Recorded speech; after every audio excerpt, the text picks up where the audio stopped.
Alright, here's how you take off a wheel. We're going to use a 15mm wrench because that's what it is. Probably not supposed to stand in front of the camera.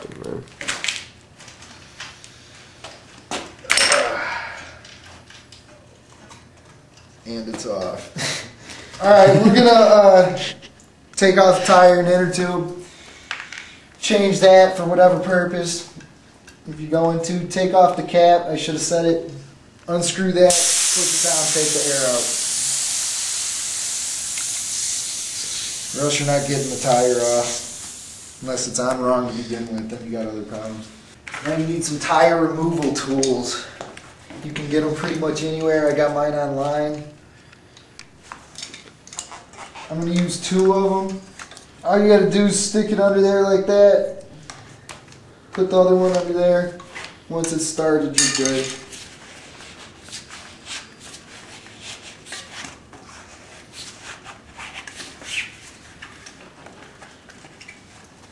Alright, in this case I'm going to take the tire totally off. If you were just taking off the inner tube, you could just leave the tire on halfway like that and just take the inner tube off. But for this, I'm going to actually take it all the way off.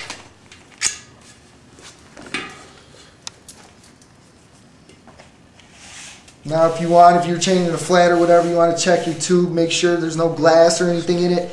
But it might be a good idea not to do it with your bare fingers like I just did, because you'll probably cut yourself if there is.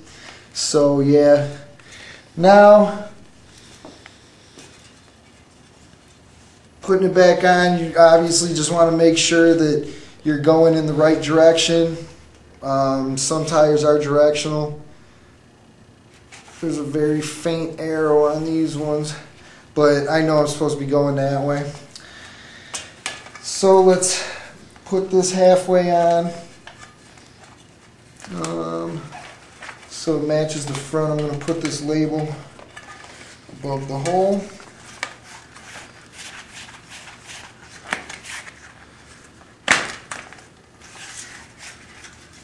Alright, take your inner tube. I'm going to put a little bit of air in it just to give it shape, not enough to actually do anything.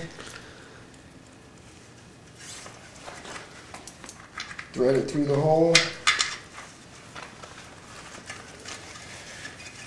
Now just tuck your inner tube in.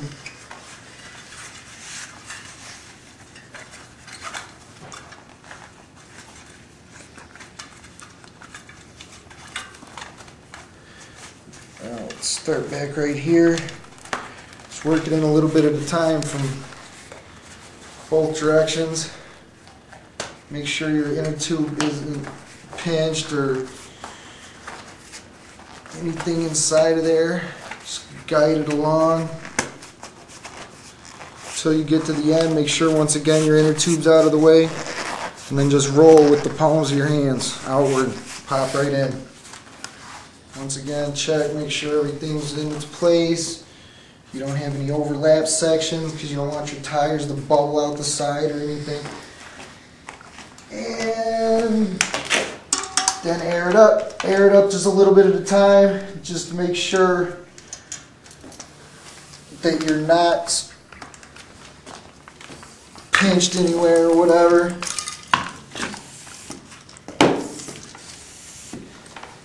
These particular tires take 110, so that's what I'm going to give them.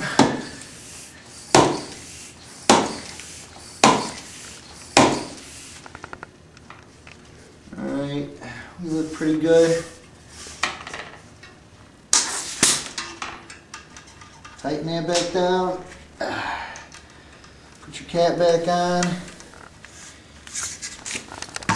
We're finished.